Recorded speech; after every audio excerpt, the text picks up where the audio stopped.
and welcome back to News You Can Use.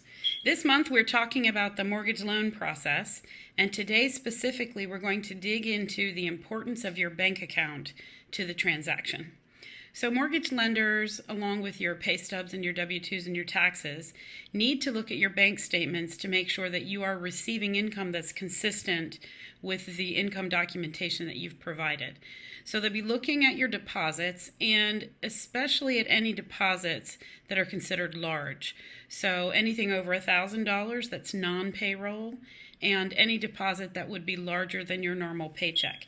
And you'll be called upon to document where did that money come from.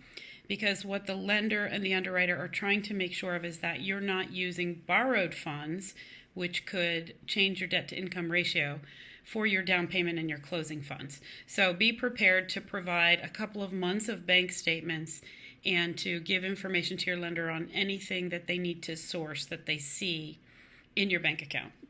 Some other considerations: if you have a joint account and the other person or persons on your account are not part of the loan, they will be called upon to write a letter or otherwise document that you have full use of all of the funds in that account. And then just a word to the wise: you're going to want to establish that you have enough funds for your down payment and your closing costs, and it makes a lot of sense to get that money into one account prior to starting the mortgage process so that everything is in one place. If the lender sees that you're making transfers, which is very easy to do electronically these days between accounts that you have at the bank, then a deposit to another account or a transfer from another account is going to lead to you having to provide the bank statements for that other account. So gather your down payment and your closing funds together in one account, typically the one that you get your payroll deposited to. And then when you make your earnest money deposit on the contract, distribute the earnest money from that same account. So you want to try to centralize all the funds that are related to the transaction into one account.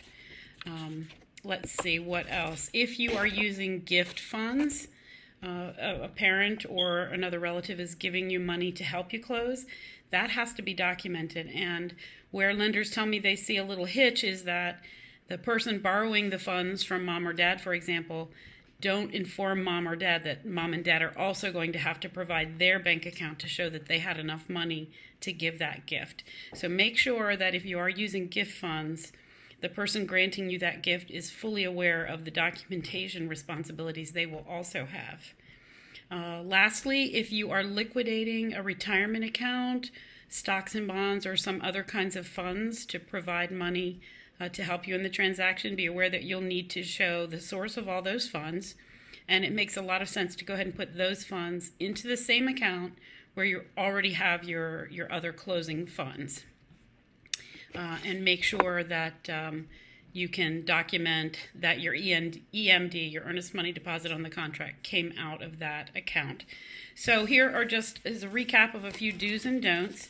When you provide your bank statements to your lender, do your best to download it from your bank system as a PDF so that all the pages are there.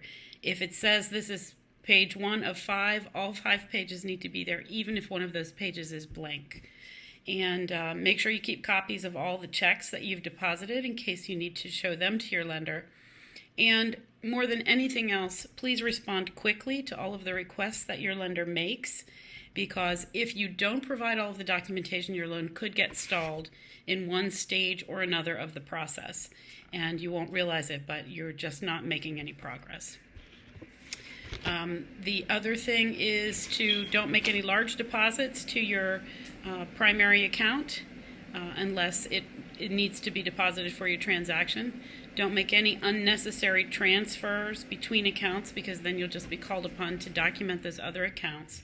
And please don't overdraw your account. That would not be a good thing to have happen during the loan process. And get those gift funds into your account early, because the documentation process takes a few days and you don't want to have to be handling that 1 or 2 days prior to closing. It could very easily delay your closing. So that's it. I hope that this information has been helpful. If you need more information or have other specific questions, feel free to reach out to me at the information on this video.